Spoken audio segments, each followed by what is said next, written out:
Hello boys and girls, and welcome to Hiatus Lesson Green Level Week 2. How's it going out there? You getting tired of the house yet? Okay, we're going to start today, like we did last week, with a phonics review. Our first letter today is M. We read this M. If we take a vowel and a consonant and put them together like this, we read it M. M. English is easy. We just line the sounds up. Our next letter today is N. We read N.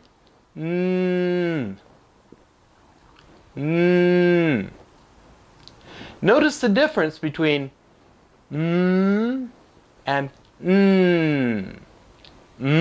for M, for N.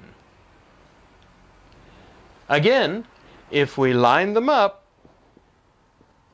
in, in. In.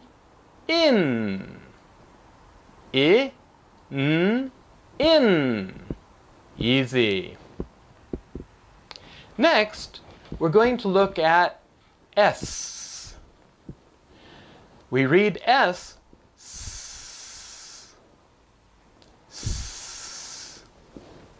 With the vowel, we read it us.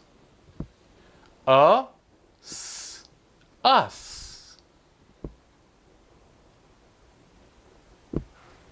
Okay, let's move on to 3 more consonant sounds. Next we have K. We read K, k. If we put it together with a vowel, it sounds like ok. Ok. Easy stuff, huh? Next we have P. P sounds like this. Pa. If we put it together with a vowel, it sounds like ap. App.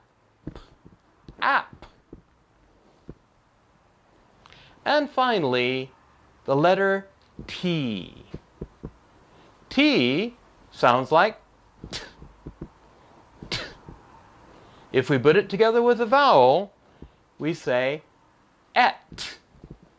Et.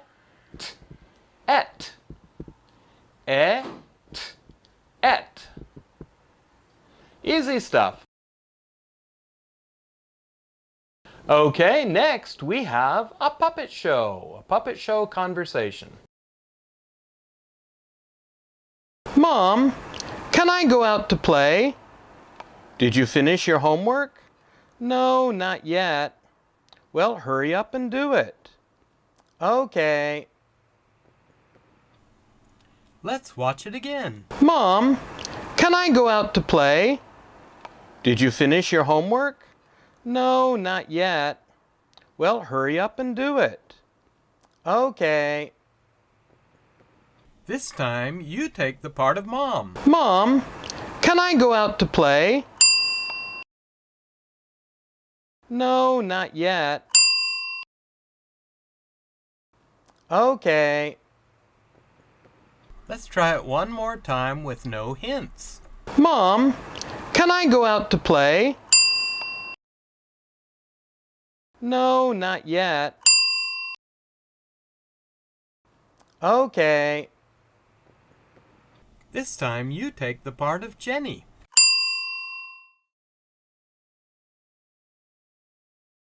Did you finish your homework? Well, hurry up and do it. Let's try it one more time with no hints.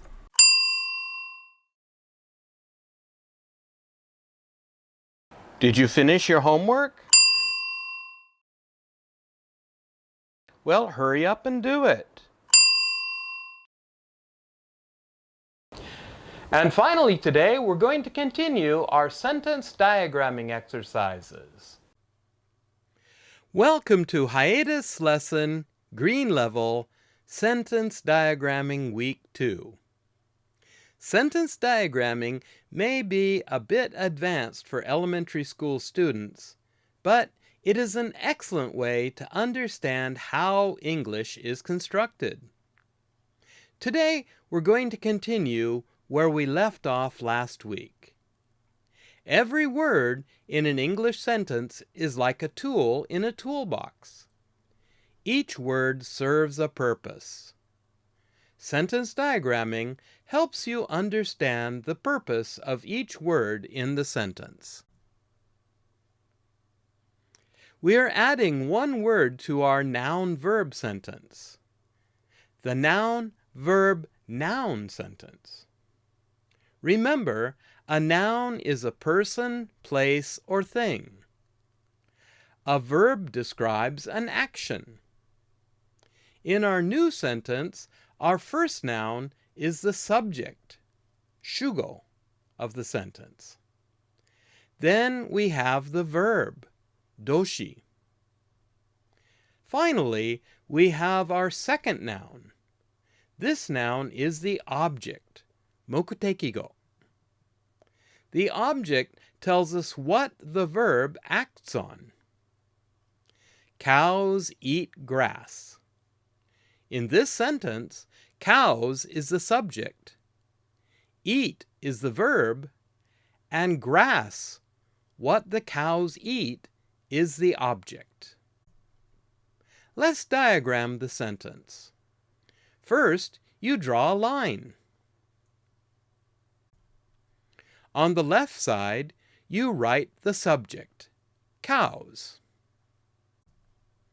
After the subject, you draw a vertical line. Following the vertical line, you write the verb, eat.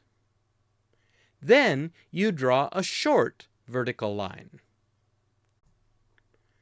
After the short vertical line, you write the object, grass. And there you have it. You have diagrammed the sentence. Simple, isn't it? Let's practice with a few sentences. It is important to remember that the subject or verb can be made of more than one word.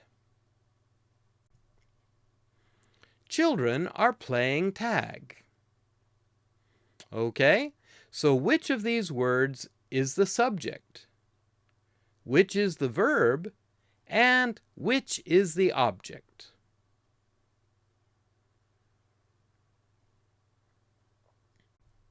Well, the person, place, or thing is children, so that is the subject.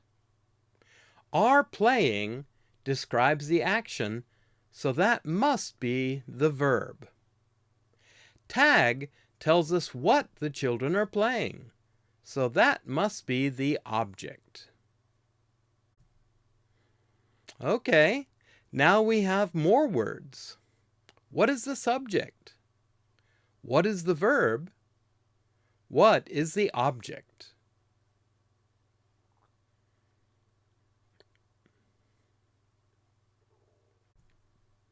In this sentence, no one is a two-word noun.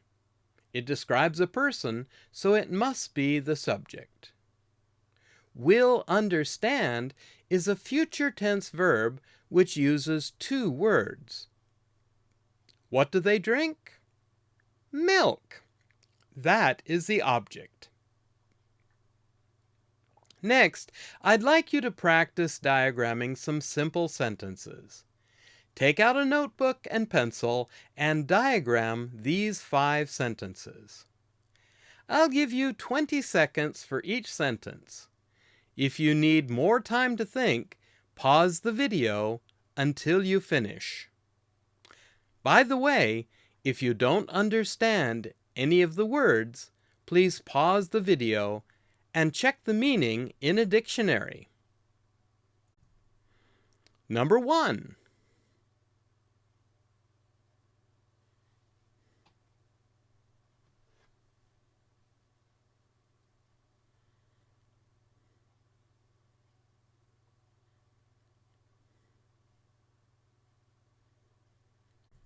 Number 2.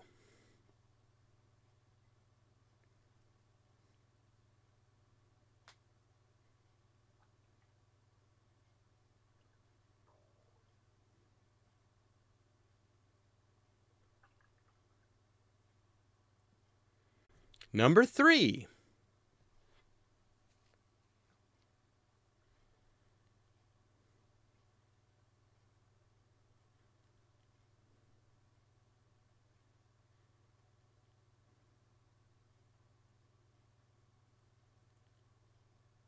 Number 4.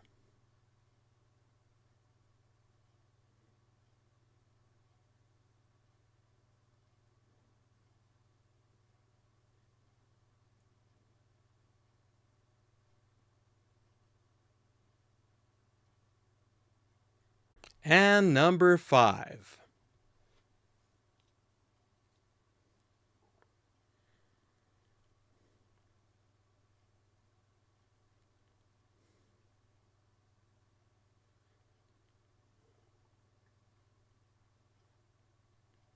All right. How did you do? It's pretty simple, right? Let's check our answers. Number 1. This one is easy. Abby is the subject. Needs is the verb. What does she need? Help. Help is the object.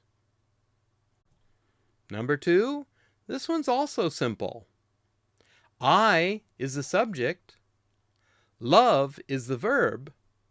Who do I love? You. You is the object. Number 3. This one has a two-word verb for the present continuous tense. Kids is the subject. Are studying is the two-word verb. What are they studying? English. The object is English. Number 4.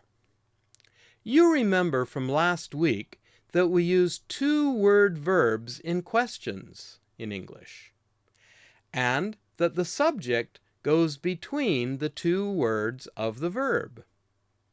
In this sentence, you is the subject, do watch is the verb, and what do you watch? Cartoons is the object. Number 5. This one's a bit tricky. In English, a sentence can have two objects. One object is called the indirect object. That tells who the verb affects. The second object is called the direct object. That tells what the verb acts on. So far, we've been looking only at direct objects. In this sentence, we have both.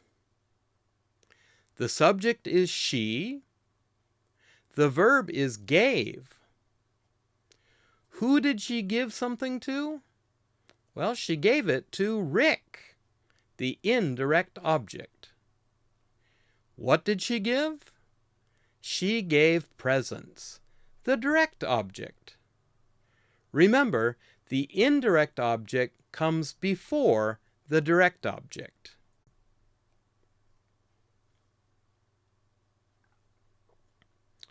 Well, that's the end of this week's sentence diagramming lesson. Next week, we're going to add some very important words to our sentence. See you then! Okay, that is the end of this week's lesson. I hope you enjoyed it and found it helpful. Be sure to tune in next Friday for week 3. Have fun, stay safe, and we will see you next Friday. Bye-bye!